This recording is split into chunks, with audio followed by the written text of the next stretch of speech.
కుంభరాశి వారికి జాన్యువరి నెల 2026 సంవత్సరంలో గోచార ఫలితాలు ఏ విధంగా ఉంటాయో సశాస్త్రీయమైన పద్ధతిలో తెలుసుకునే ప్రయత్నం చేద్దాము.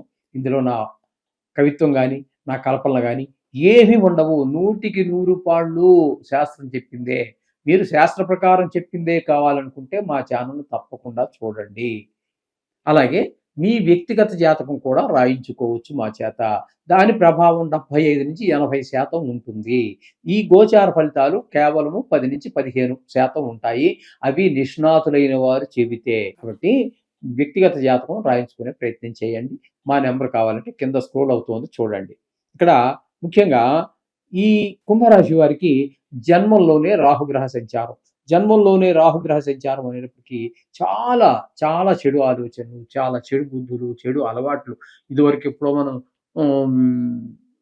విద్యార్థిగా ఉన్న దశలోనో, నిరుద్యోగిగా ఉన్న దశలోనో, లేకపోతే మిత్రులతో కలిసి తిరిగేటటువంటి సందర్భాల్లోనో, అకేషనల్గానో ఏమైనా చెడు వాటిని మనం టచ్ చేసి ఉంటే, అది అలవాటుగా అయి ఉండదు, టచ్ చేసి ఉంటే అటువైపు దృష్టి మళ్ళీ అవకాశం ఉంటుంది.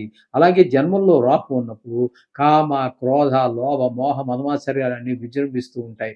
వాడెంత, వీడెంత, నేనే గొప్ప అనేటటువంటి ఈ ఆలోచనలన్నీ కూడా మనకి తోస్తూ ఉంటాయి. ఈ విధంగా ఉంటుంది. పరనింద, ఎదరవాళ్ళని దూషించడం, ఆత్మస్థుతి, తను పొగుడుకోవటం గొప్పవాడిగా, ఏమీ ఉండదు అక్కడ. అదే కాకుండా ఈ రాహు జన్మంలో ఉన్న కారణంగా విషక్రిములైనటువంటి దోమ, బొద్దింకలు, బల్లులు ఇట్లాంటి వాటి వల్ల కూడా కొన్ని చికాకులు మీరు ఎదుర్కోవాల్సి రావచ్చు. తేళ్లు ఇట్లాంటి వాటి వల్ల. ఇప్పుడు అటువంటి జాతులు ఏమి సిటీలో అక్కడ దొరకవనుకోండి, కానీ పల్లెటూరులో అక్కడన్నీ కూడా ఇంకా జర్లు, తేళ్లు, పాములు ఇట్లాంటివన్నీ ఉన్నాయి. కాబట్టి అటువంటి ఇబ్బందులు కూడా ఎదుర్కోవాల్సి రావచ్చు. అలాగే ఈ కుంభరాశి వారికి ద్వితీయ స్థానంలో శని, అంటే వీరికి ఏలినాటి శని ఉన్నది. ఈ ఏలినాటి శని ఉండటం వల్ల ద్వితీయ స్థానంలో ఉన్న కారణంగా ధనానికి లోటు రావటము, మాటలో కఠినత్వం పెరగటము, అలాగే ఇంకోటి ఏంటంటే కుటుంబంలో ఎవరికి సుఖ సంతోషాలు ఉండవు. మనం ఇప్పుడు కోపంగా మాట్లాడుతుంటే భయపడిపోతుంది భార్య, ఆవిడ మాట్లాడాలంటే ఆవిడ భయపడిపోతుంది, పిల్లలు మాట్లాడాలంటే పిల్లలు భయపడిపోతూ ఉంటారు. అలాగే ఎవరు మాట్లాడాలన్నా మన మొహం ఆనందంగా ఉండి ఆహ్లాదంగా ఉంటే ఎవరన్నా మాట్లాడతారని, కోపంగా పెట్టుకుని చికాగ్గా పెట్టుకుని కస్సు దూసులాడితే ఎవరు మాట్లాడతారని, ఆ విధమైన పరిస్థితులన్నీ కూడా ఇంట్లో ఎవరికి ఆహ్లాదం అనేది కనబడదు. ఈ ధన నష్టం వీటి వల్ల కారణంగా మార్పులో కష్టం ఇవన్నీ వచ్చేస్తూ ఉంటాయి. అలాగే ఇంట్లో వీరికి ఎవరికైనా ఈ మీనరాశి వారికి కంటికి సంబంధించిన వ్యాధులు ఉన్నట్టయితే అవి మరింత ప్రకోపించేటటువంటి పరిస్థితి కూడా ఏర్పడుతూ ఉంటుంది. అది గమనించుకోండి. ఇకపోతే ఈ కుంభరాశి వారికి పంచమ స్థానంలో గురు సంచారం జరుగుతున్నది. పంచమ స్థానంలో గురు సంచారం అనేటటువంటిది చాలా మంచి పరిణామం అండి. ఇక్కడ పిల్లల మీద మంచి ప్రభావం పడుతూ ఉంటుంది. వాళ్ళు బాగా చదువుకోగలుగుతారు. మీరు ఏ విధంగా పిల్లలు చదువుకోవాలని అనుకుంటున్నారో ఆ స్థాయిలో వాళ్ళు రాణించగలుగుతారు విద్యలో దృష్టి పెట్టి. ఈ విధమైన ఫలితాలన్నీ గురువు వల్ల ఏర్పడుతూ ఉంటాయి. ఇంకోటి ఏంటంటే పంచమ స్థానంలో గురు సంచార కాలాన్ని అవివాహితులకు వివాహ సమయంగా కూడా కొన్ని సందర్భాల్లో గుర్తించడం జరుగుతూ ఉన్నది. అంటే వివాహం కుదరటం కానీ, వివాహం అయిపోవటం కానీ జరగచ్చు. ఒకవేళ అయిపోయి ఉంటే భార్యాభర్తల మధ్యన అన్యోన్యత కూడా పెరిగేటువంటి అవకాశం పంచమ స్థానంలో గురువు వల్ల కలుగుతున్నది. అలాగే సప్తమ స్థానంలో కేతు.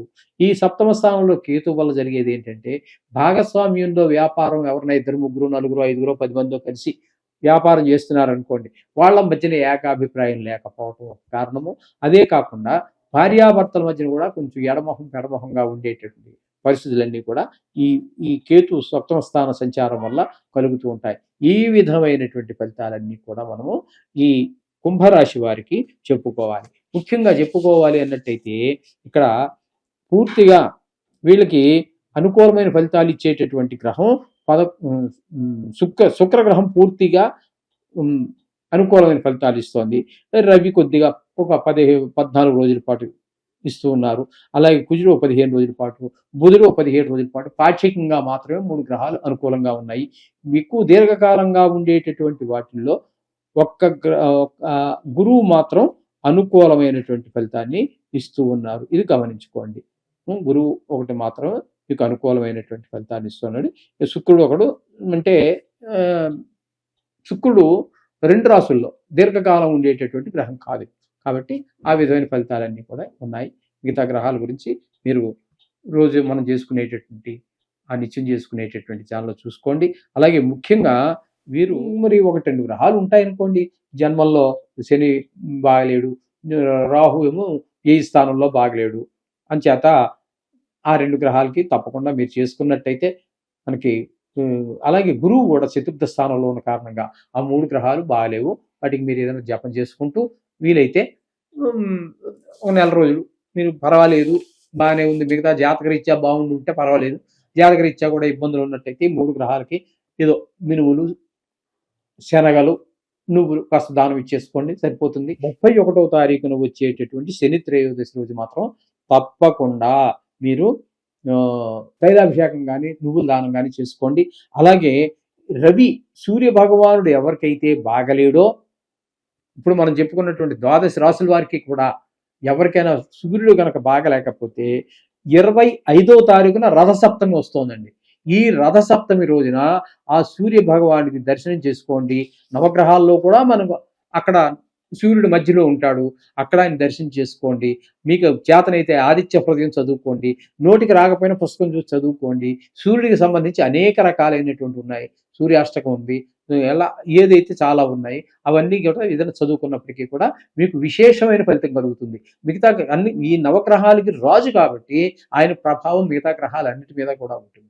కాబట్టి ఇది గుర్తెరిగి ఆ సూర్య భగవానుడికి ఈ శని త్రయోదశి రోజుని రథసప్తమి 25వ తారీఖుని అందరూ కూడా చక్కగా ఉపయోగించుకొని శనికి సంబంధించి రేపు 31వ తారీఖున వచ్చేటటువంటి ఈ శని త్రయోదశి రోజున తైలాభిషేకం కానీ నువ్వులు దానం ఇచ్చుకోవటం కానీ చేసినట్టయితే మరింత శుభప్రదమైనటువంటి ఫలితాలు పొందడానికి అవకాశం ఉంటుంది. శుభం.